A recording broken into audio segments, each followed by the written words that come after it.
Good morning. All right.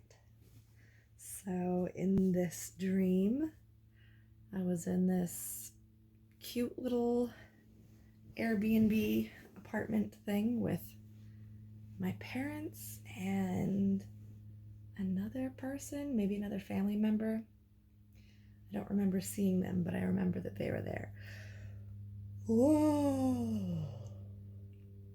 And it was funny because it was actually a non-frustration dream about my parents, which is rare. But when I do dream journaling diligently, I usually end up working through a lot of frustration with my parents. And the more I do it consistently, the less frustration dreams I have with them, and the better my communication with them gets in real waking life. So that's really good, obviously. So it was this little Airbnb apartment, had lots of sunlight coming in through the windows, and it was really strange because my father baked a cake. It was a strawberries and cream, and he made the whipped cream frosting, and it was the weirdest fucking thing ever. My father would never bake a cake, ever. One, because it's cooking, and two, because that's just way too nice of a thing for my father to do. I remember a couple of times when he tried to cook. Once he tried to make this fruit cobbler in a cast iron pot and burned the shit out of it, and he still tried to make us eat it. And it wasn't burned a little bit, it was like 2 inches of completely black. It was 100% burned. And yeah, he still tried to make us eat it and then got mad when we wouldn't. And then my mom left to go visit her parents, and he made things like he mixes canned tuna and barbecue sauce and sweet pickle relish all together and makes sandwiches out of that, or puts that like on top of handfuls of salad and tries to make you eat that, or like we ate popsicles.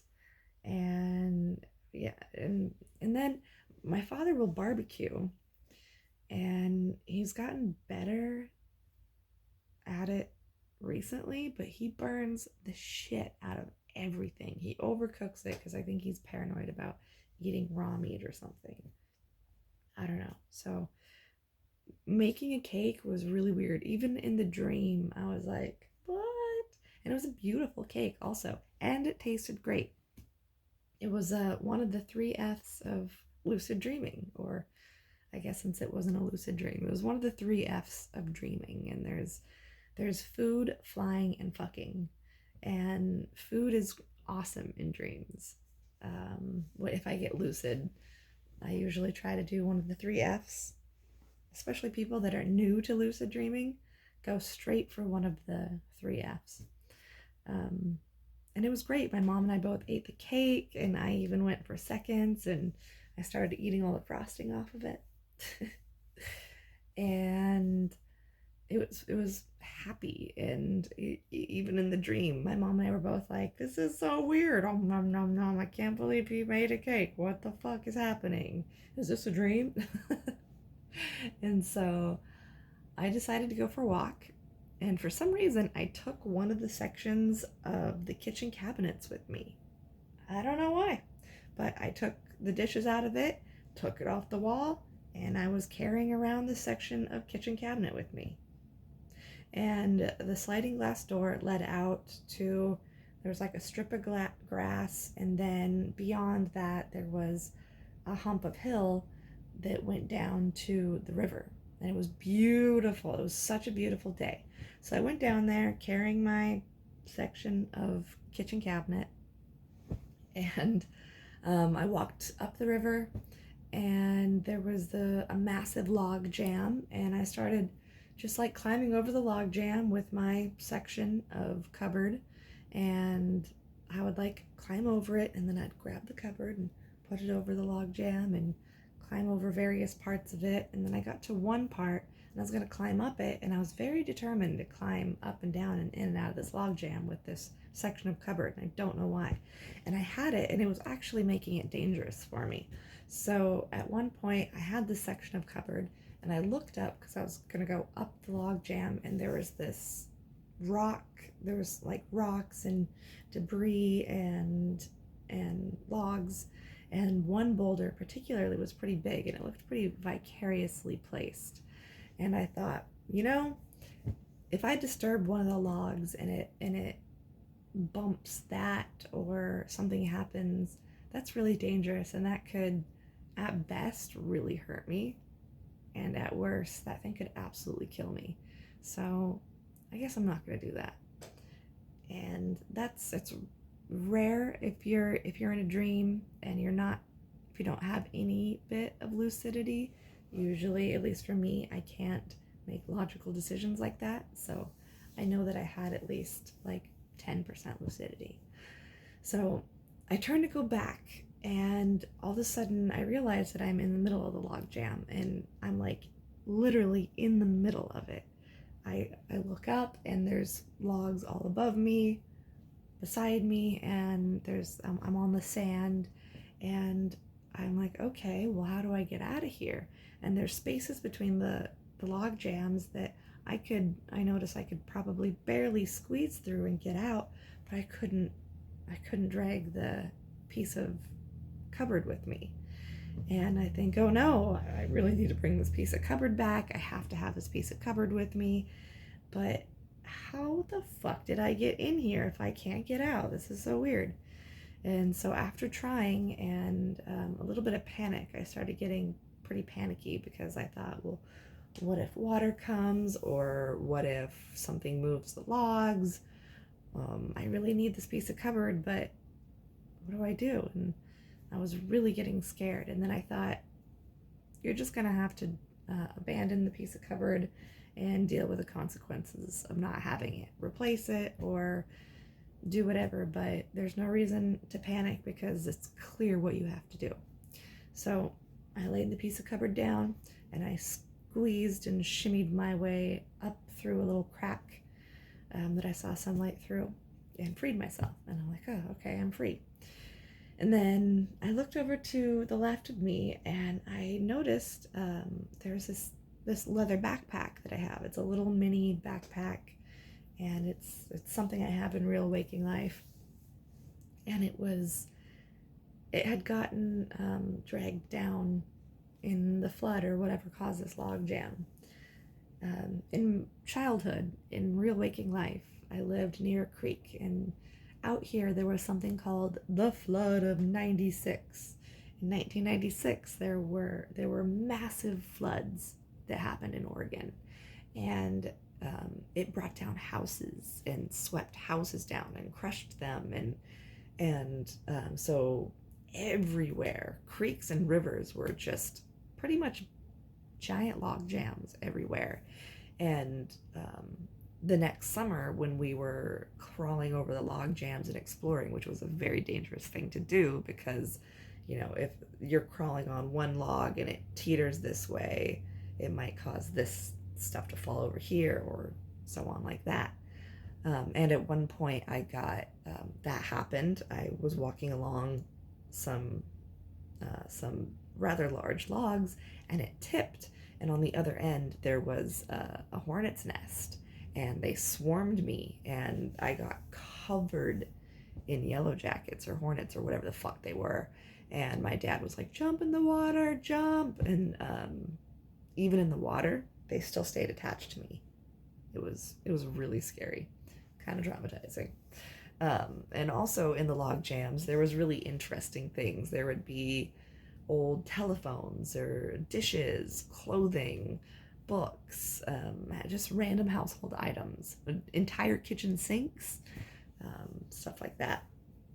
So that was kind of that feeling. I was like, whoa, there's my backpack, and it had gotten swept down in the flood, although I don't know what flood. So I picked it up, And then I also noticed there was another one of my old backpacks from like 15, 20 years ago. And that one was really old and smelly, like smelled like mold. And it was in far worse shape than the leather one, although the leather one was completely soaked.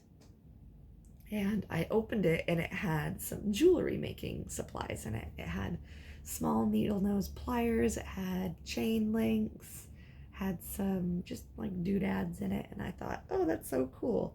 And I was like, oh, what's in this one? And there was stuff in it, but I couldn't tell. And so I just grabbed them and I was walking along the river and I came across this particular part of the log jam that was in shadow and a lot of moss was growing on it. It was beautiful. And then I noticed that out of the tip of the log, crystals were growing.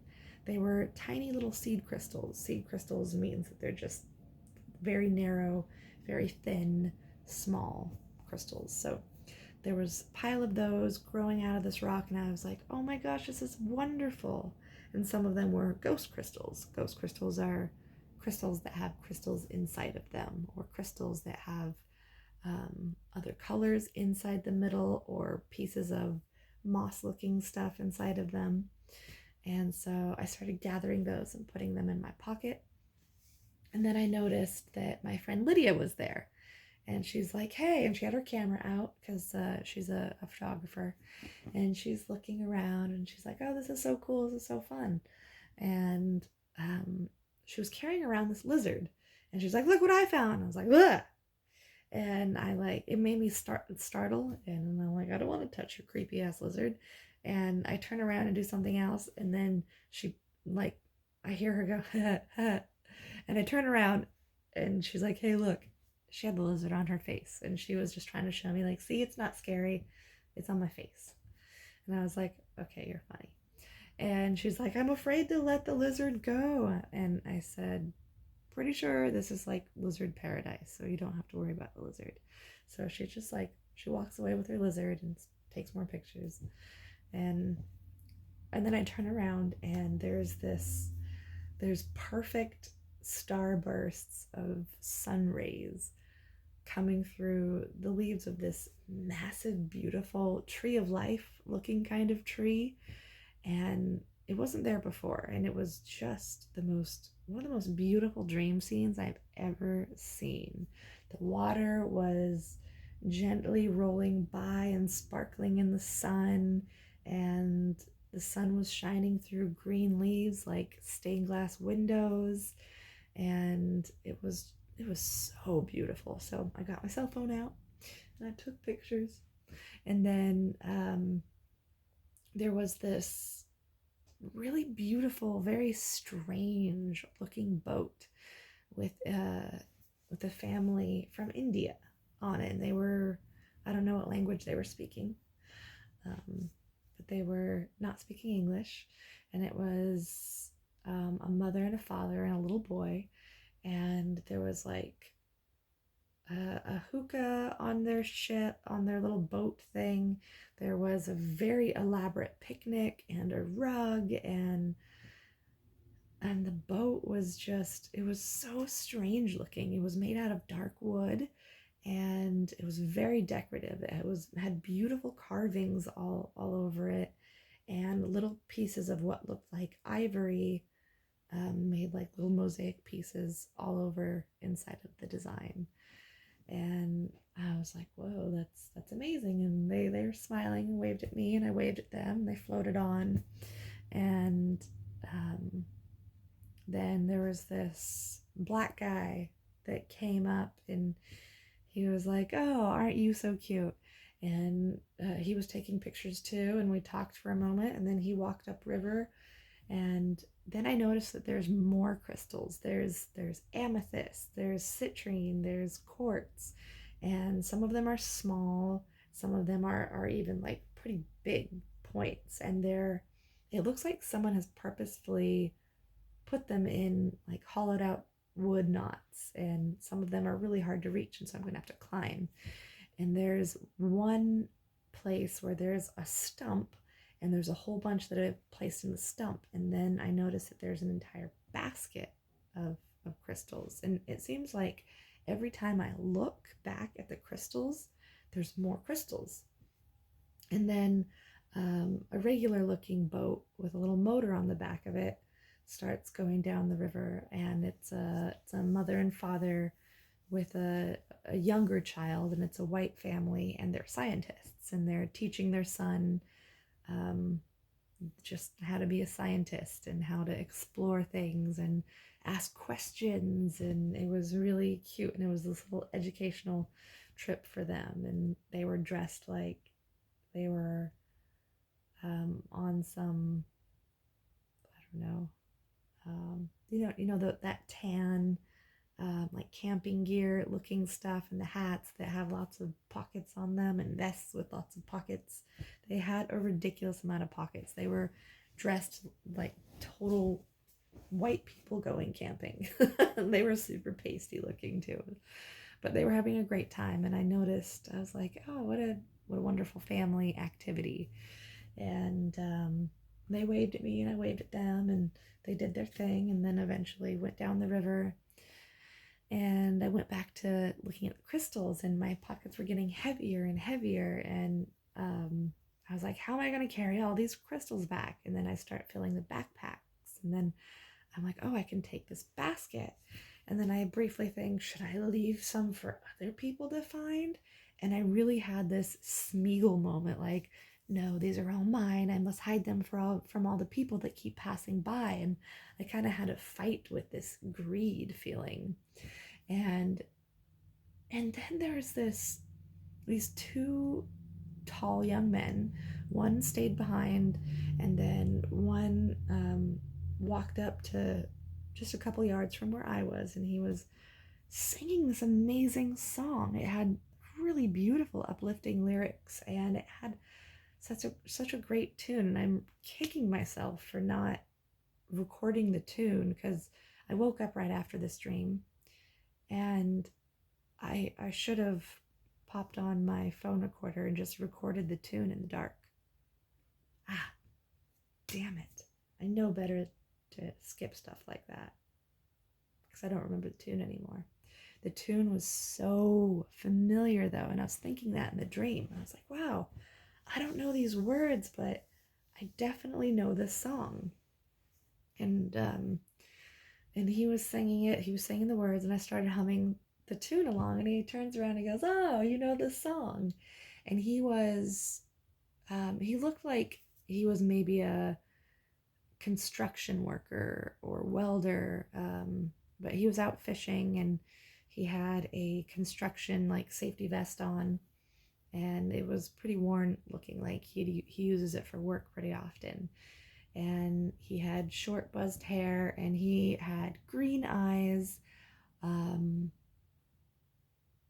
kind of um, olive colored skin, and really dark hair.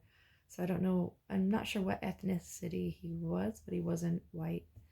And he smiled at me and made some conversation. He definitely didn't look like the type of person to be singing such a, I don't know, like a hippy dippy song. And I'm like, yeah, I recognize that song. And then his friend joined him, and they started messing with their fishing tackle and getting ready to fish. And I started looking at the bigger crystals that were stuck in the log above me. And so I started climbing up. And at one point I almost fell over, and he goes, "Whoa, do you even have a rope to tie yourself off? That looks pretty dangerous." And I replied, "No, I don't, but I guess I'll just be really careful and not go for the ones that are in dangerous positions." And then I woke up from that dream. And then the next dream I had, I was driving down the road. My lover was driving, and it looked like we were driving through someplace like Portland. And I looked through the window, and I saw a park, and yawn, whoa, there were children playing on the play equipment. And there was a white hippie with long dreads, and he was with a hippie lady, and they were selling crystals, and one of them was a very large crystal. It was probably like this big. It was an amethyst, and I've been wanting to buy a large crystal. And I was like, how much is that one? They look like they're pretty hard up for money, so they might be selling these for an affordable price. I'm pretty familiar with crystal prices and markup prices for stores versus buying them directly from people that have mined them. And I squinted, and it said $360. And I thought, oh my gosh, $360 is $360, and that is a significant little chunk of money. But for a crystal that big, I mean, that's about, I don't know, that's $200-300 less than I would have expected it to be. So about half. And I was like, I really want that crystal, but we didn't pull over and get it because I couldn't justify it in that dream moment. In real waking life, I probably would have checked my bank account to see if I could afford it without burdening my financial situation. Because that was a good price. So we roll along, and we go to this apartment complex, and I go up the stairs, and my lover is gone, and my mother is now with me. And we have these like bags and bags of this of jewelry, of really cool jewelry that is different looking. A lot of it is drapey, fringy, braided and woven leather with lots of big beads on it to make it sway. And I guess we had gone to Bali or something and done the resale thing where we bought a whole bunch of handmade jewelry, and we were going to resell it in some shop. And we were untangling things, and then my friend Michelle comes out, and apparently we were in her apartment, and everything at first was white. I just remembered that the apartment was white, the stairs were white, and inside the carpet was white. The furniture was all white, the walls were white. And she started talking about doing crafts, and then she started bringing out all her crafty stuff and all the stuff that she had been creatively doing. And she said, you know, you can make these things too. Let me show you what I've been making. And she had masks, Christmas decorations, birthday decorations, clothing, dream catchers, ornaments, like everything you could think of and more. Just so much crafty stuff. And then she started showing me the costumes that she made for her and her husband for Oregon Country Fair. And I was just really impressed at how much creativity that she had been just producing so much stuff. And she goes, I really think that you need to get back to making stuff. You used to make so much stuff. And this is something that I've been meditating on many nights. Before I go to bed, I shut off devices at least a half hour before bed, and usually I'll put on some candles, and I just sit down in silence, and I pet cats, and I just kind of chill out for a half hour in darkness to let my mind and my body wind down so I can have better sleep. And it's also part of my dream practice. And I go through my day mentally, and I think about what I did, and I think about my emotions and my emotions throughout the day, and kind of do a checklist with that. I do a checklist with my food and my nutrition, and think about if I've had enough vitamins and nutrition, and if I've hydrated enough throughout the day, and how I felt, and what I might do tomorrow, and stuff like that. And lately, during those times, I've been thinking a lot about all of my unfinished projects, and how I used to do a lot of art, and how I tried to make a living out of it, and it kind of ruined my passion for it. And I used to make these beautiful grand headdresses, and I would sell them to performers and belly dancers. And typically I'd sell these things for $250 to $350. And I just don't make them anymore, and I want to make them again, and it's been on my mind a lot.